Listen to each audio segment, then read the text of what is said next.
Hello YouTubers, this is Jacques and this is the moving icon, and I'm here to talk about the Panasonic FZ1000.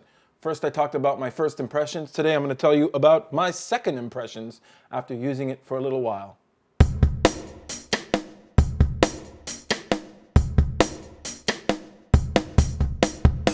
Hello everybody, here it is, the FZ1000. It's the Panasonic flagship bridge camera. It is an excellent camera, as I specified in my last video, which right over here, I think I'm going to be putting cards over on this side. I think it's on that side, yeah. And yes, you'll be able to click and go see those videos as well. I had bought this camera to use as a B cam, and I wanted to talk about my impressions after using it for a little while.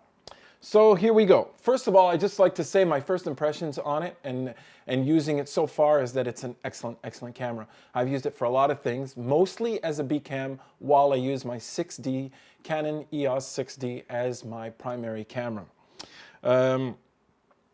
What I am the most impressed about with this camera is the 4K. The 4K is 100 megabits, and it's just excellent quality 4K. So I just wanted to mention that right off the bat. The quality of the 4K video on this thing is just absolutely exceptional. If you guys have any sort of retina display or 4K display in the house, I'm going to put a link up here to my cards, and you can go check out some of the sample footage that I put up. I was down in Seaside Heights and I went to New York City, and if you can look at that natively in 4K, you're going to freak out. It's really nice stuff. Second to none. I mean, it's really good. Stuff that struck me, I decided to try out the time-lapse facilities on this camera, and they're excellent. There are a lot of options, and what's fun about it is that you're not fixed on your time lapse of doing something that's 1 image per 10 seconds, 1 image per 30 seconds, 1 image per minute, 1 minute per 5 minutes, 1 image per 5 minutes. You can do a lot more than that. You can actually decide, listen, I'm going to have 1 image every 7 seconds or every 9 seconds or every 1 minute, 9 seconds. You can even go into that sort of detail. So it's really cool.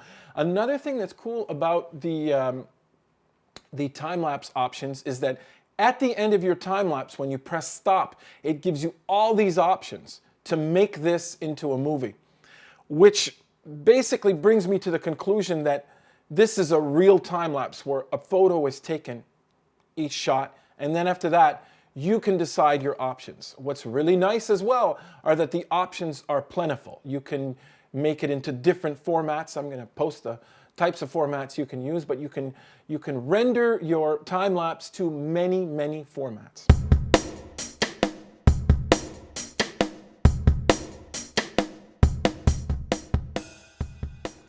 Yes, the lens. The lens has good, the lens has bad. The lens is a 25 to 400, so right off the bat, that is really fantastic. I mean, you have a great zoom range with a relatively open aperture, which I find really nice. The downside to the FZ1000 on the lens is the aperture. It does start at a 2.8 and it goes to 4, and it closes down as you zoom in, but the close down rate is relatively quick. I have some numbers here. I did some tests. So at 25 millimeters, you're at 2.8. At 35 millimeters, you're already at 3.1. At 70 millimeters, you're at 3.7. So it closes down, and by the time you get to 135 millimeter equivalent on this camera, you are down to 4. So from 135 to 200 millimeters, you're at 4. It's still a great opening. I mean, I cannot complain. F4 is really nice, but it would be nice if it could be like totally open 2.8 the whole way through. Something like the RX10. The RX10 also has its bad points. It only goes to 200 millimeters.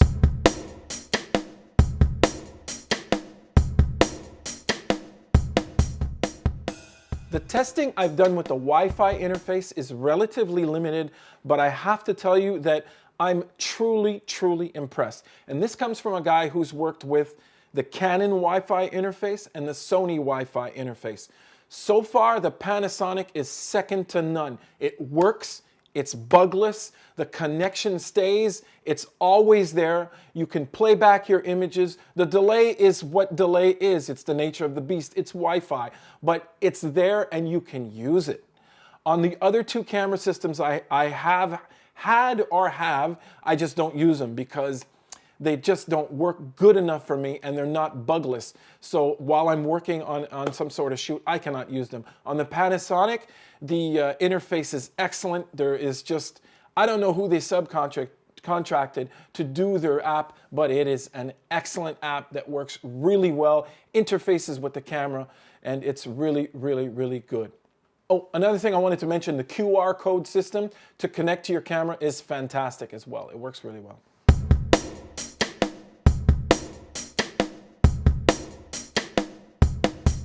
Audio capabilities on this camera are really good.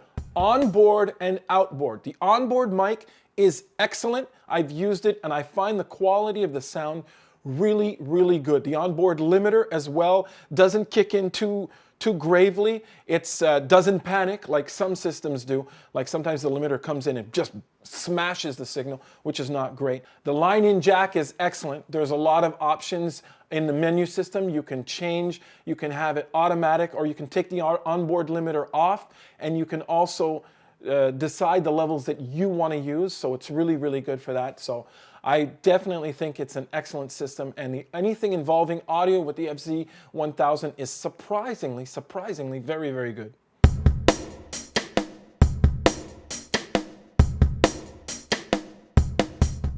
So far, I can't get into too much detail on the actual photographic capabilities of this camera, but so far what I have been impressed by is the 12 frames per second and the autofocus. It is fast. I used to own an A6000 which had a great system on it, and so far it's just as fast according to my experiences with both cameras.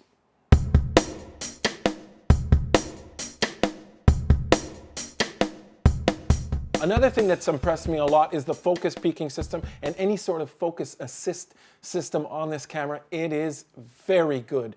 The focus peaking is exact, it's fine, and it's really, really good. I have been on other cameras where focus peaking to me just doesn't work that well. I had a Sony A6000 and that was an excellent focus peaking system. This thing is at the same level, no doubt about it. Focus magnification and everything else is just as good as all the rest, and I definitely do not have any complaints on that side.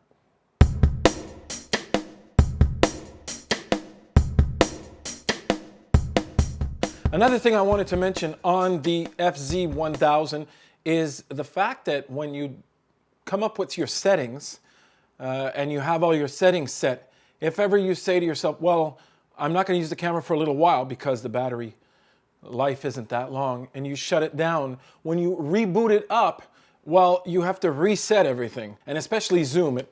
Because the zoom, what happens is when you shut down, it closes down, but when you reopen the camera, it doesn't go back to where the zoom was. So you have to rezoom and re-put all those settings in. So that's a bit of a bummer on the camera, is the fact that it shuts down and you lose your settings when you reboot it back up.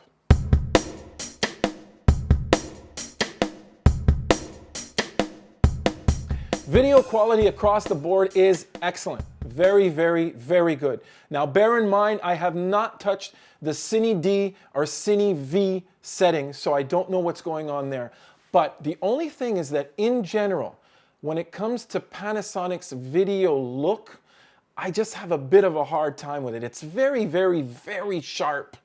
And for some reason, there's nothing wrong with an image being sharp, but there's something about the sharpness about the video that Panasonic offers that's always weird, and this is across the board. This is with the GH4, GH3, GH2. All their cameras have this sort of video that as soon as you see any sort of video on YouTube or whatever, I can tell you right off the bat, this was recorded by a Panasonic.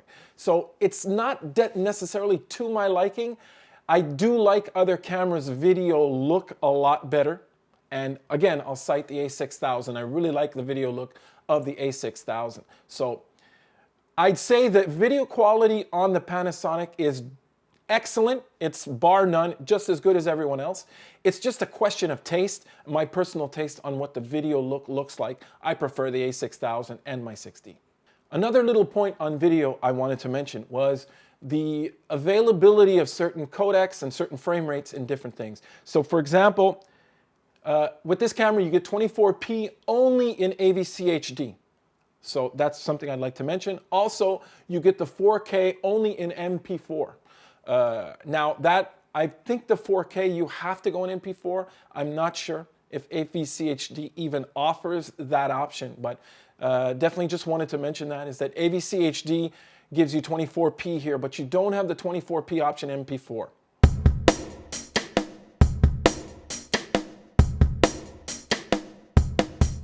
Battery life on this camera is good. It's okay.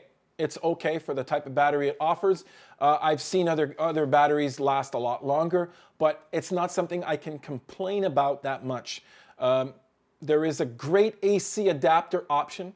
I'm mentioning that because anytime you want to do anything that takes a long time, you will need some sort of adapter.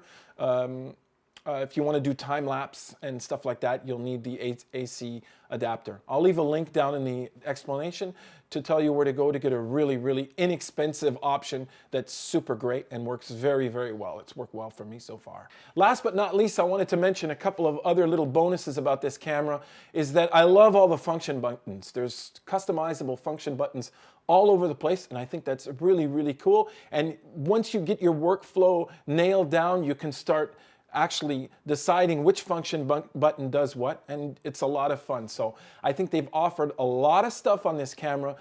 In general, across the board, it's very good. I've mentioned some good points, I've mentioned some bad points, but so far I'm very impressed. I couldn't have asked for a better B cam. So that's all I wanted to say for today. If you like, subscribe, and keep in touch. I have more stuff coming all the time. Thanks for watching.